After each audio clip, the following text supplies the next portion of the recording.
Joseph was the favorite son of his father, Jacob, and everyone knew it. Jacob made no secret of it.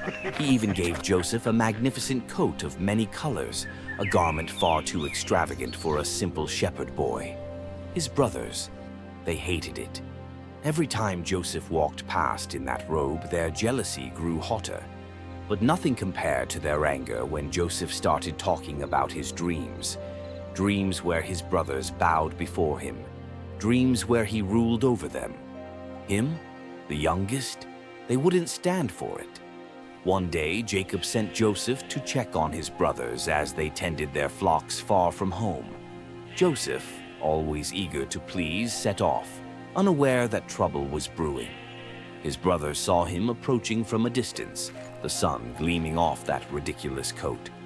Their hatred bubbled over. This was their chance. "Here comes the dreamer," one of them sneered.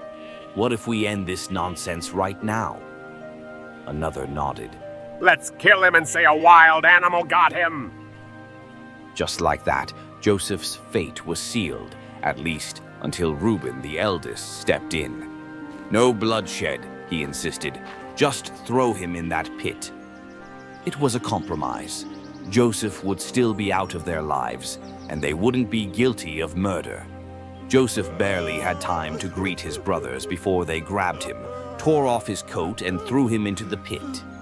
He shouted in confusion, pleading with them, but they ignored him. Reuben, satisfied that no real harm had been done, stepped away.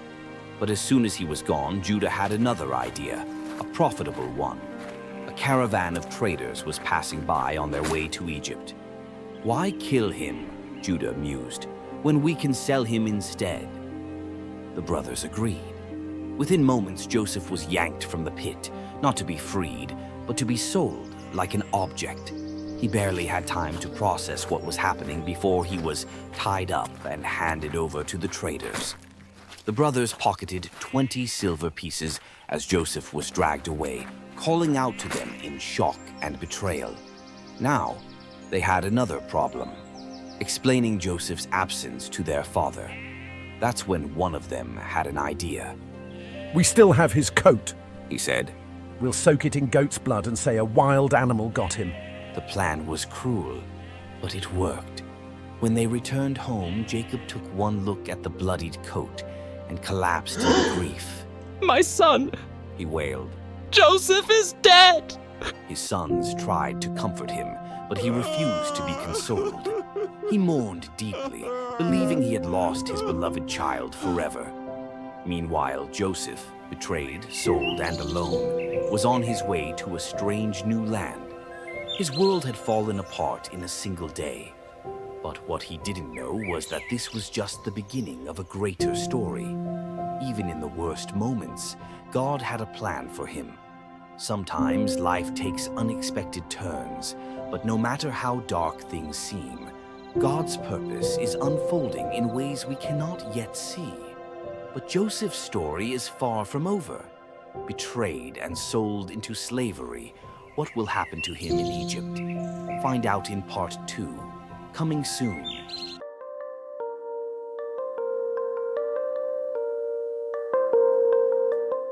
Joseph, the boy with the coat of many colors, had gone from being his father's favorite to being sold like a sack of grain. His own brothers had betrayed him, tossed him into a pit, and then handed him over to a group of traveling merchants. As the traders led him away toward Egypt, Joseph must have wondered, was this really how his dreams were going to come true? Meanwhile, back at home, his brothers had cooked up the perfect cover story. They dipped Joseph's beautiful coat in goat's blood, ran back to their father, and wailed. "Oh no, father! A wild beast got him!" Jacob took one look at the torn, blood-stained robe and collapsed in grief. He refused to be comforted. For him, Joseph was gone forever. Joseph was not gone. His journey was just beginning. Joseph arrived in Egypt, a land of towering pyramids, bustling markets, and slavery. He was quickly sold to Potiphar, a high-ranking officer in Pharaoh's palace. Not exactly the royal future Joseph had dreamed of, but Hey, at least he wasn't in a pit anymore. Despite being a slave, Joseph worked hard. And guess what? Everything he touched prospered. The goats got fatter, the fields produced more grain, and even Potiphar's house smelled fresher. Potiphar took notice and soon put Joseph in charge of his entire household. But just as things were looking up, trouble came knocking. Or rather, Potiphar's wife came scheming. She liked Joseph a little too much. Every day she tried to get him to spend time with her, but Joseph refused. No way! Potiphar trusts me, and besides, I can't sin against God. One day she grabbed his robe, demanding he lie with her. Joseph did what any smart man would do. He ran, left his robe behind, and sprinted out of there like his life depended on it. And it did. Furious and embarrassed, Potiphar's wife screamed. She twisted the story and accused Joseph of attacking her. Potiphar was not happy. In fact, he was furious. Without even asking questions, Joseph was thrown into prison. From favorite son to slave, and now a prisoner. Could Joseph's luck get any worse? Joseph, now a prisoner in Egypt, didn't sit around sulking. He quickly became trusted and was put in charge of the other prisoners. One day, Pharaoh's cupbearer and baker landed in jail, both troubled by strange dreams. Joseph, ever confident, told them, Interpretations belong to God. Tell me your dreams. The cupbearer dreamed of squeezing grapes into Pharaoh's cup. Joseph smiled. Good news. In 3 days, Pharaoh will restore you to your position. The baker, excited, shared his dream too. Baskets of bread on his head, birds eating from them. Joseph's face fell. In 3 days, Pharaoh will... Well, let's just say you won't need bread anymore. And just as Joseph said, in 3 days, the cupbearer was restored, and the baker, well, suffice it to say, he didn't make it. The cupbearer happily returned to Pharaoh's palace, probably thinking, Wow, that Joseph guy is amazing. I should totally mention him to Pharaoh. But did he? Nope. Joseph was left in prison, forgotten. Days turned into weeks, weeks into months, months into, well, 2 whole years.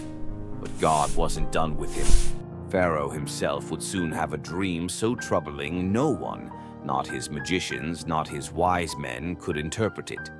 And that's when the cupbearer finally had a light bulb moment. Oh snap, I know a guy.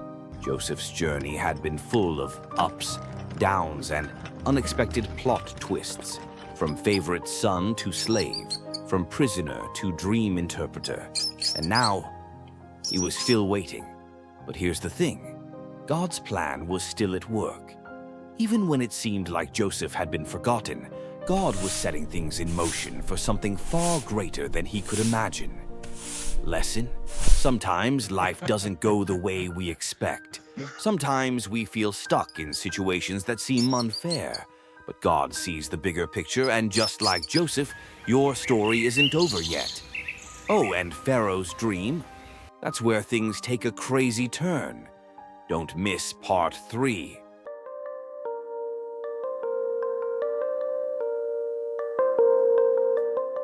Years had passed since Joseph was dragged away in chains, and boy, had things changed. Gone was the pampered boy in a colorful robe. Joseph had faced betrayal, slavery, false accusations, and even prison. But through it all, he held on to one thing. God was with him. And in that dark prison cell, Joseph's gift for interpreting dreams hadn't gone unnoticed. Meanwhile, back in Egypt, Pharaoh was having nightmares. 2 of them, to be exact. Cows gobbling up cows, grain swallowing grain. No one could figure it out, and Pharaoh wasn't sleeping well. He tried magicians, wise men. Everyone came up blank. That's when a certain cupbearer, who had completely forgotten about Joseph, suddenly snapped his fingers. Oh yeah, there's this Hebrew guy in prison. He interprets dreams. Within minutes, guards were sprinting to the dungeon. Joseph, still dressed in rags, had no idea that his life was about to change forever. Joseph was yanked out of prison so fast he barely had time to shake the dust off. Quick shave, a fresh robe, and boom, he was standing before Pharaoh himself. No pressure, right? Pharaoh wasted no time. I hear you can interpret dreams. he said, eyes filled with hope. Joseph? He just shrugged. Not me, Your Majesty, but God can. Pharaoh described his bizarre dreams, and Joseph listened intently. Then, with absolute confidence, he explained, 7 years of plenty are coming, but after that, 7 years of famine, a disaster. Unless you prepare now, Egypt is doomed. Silence. The court held its breath, then Pharaoh's eyes lit up. You're the wisest man I've ever met. Who better to manage this crisis than you? Just like that, Joseph, once a prisoner, once a slave, became the second most powerful man in Egypt. Joseph wasted no time. He traveled all over Egypt, overseeing the storage of grain during the 7 years of abundance. Every barn, every storehouse overflowed with food. Egypt had never been richer. Then came the famine, and just like Joseph predicted, disaster struck. The rivers dried up, crops withered, and people grew desperate. But while other lands crumbled, Egypt had food. Soon, hungry travelers arrived from far and wide, including a certain group of brothers from Canaan. They bowed before Egypt's mighty governor, completely unaware that he was their own brother. Joseph recognized them immediately, but oh, they had no clue. He watched them, his heart pounding. They sold me like an old sandal, and now they're begging for food. But instead of rage, Joseph felt something unexpected. Compassion. Still, he wasn't going to make it too easy. "You're spies," he said, his voice sharp. The brothers gasped. No, we're just hungry men with families to feed. Joseph's gaze narrowed. Prove it. Bring me your youngest brother. They had no choice. They hurried back home, returning later with Benjamin in tow. And that's when Joseph couldn't hold it in anymore. With tears in his eyes, he ordered the guards away, turned to his brothers, and said the words that stopped their hearts. I am Joseph. They froze, jaws dropped, eyes widened. Time stood still. Their brother, the one they betrayed, was now the most powerful man in Egypt. The brothers stood frozen, staring at Joseph like he had just risen from the dead. Guilt, fear, and shock all fought for space on their faces. But Joseph, he smiled. Don't be afraid. You meant to harm me, but God turned it for good, to save many lives. And just like that, no revenge, no punishment, just forgiveness. He hugged Benjamin, then embraced each of his brothers. Tears flowed, but this time they weren't the tears of betrayal. They were the tears of a family restored. Joseph sent them home with wagons full of food and a message. Bring our father. He must see that I am alive. When Jacob heard the news, he nearly fell off his seat. His son, his Joseph, was alive. He packed up everything, traveled to Egypt, and when he saw Joseph, he wept like a child. A family torn apart was whole again. And as for Joseph, he was no longer just a slave, no longer a prisoner. He was the second most powerful man in Egypt and used that power to save thousands. Because what others meant for evil, God meant for good. Please like and share this video with your friends. For more amazing animated Bible stories and inspiring fictional stories, subscribe to the Bethel Bunch now. Click the notification bell to ensure you don't miss any new videos.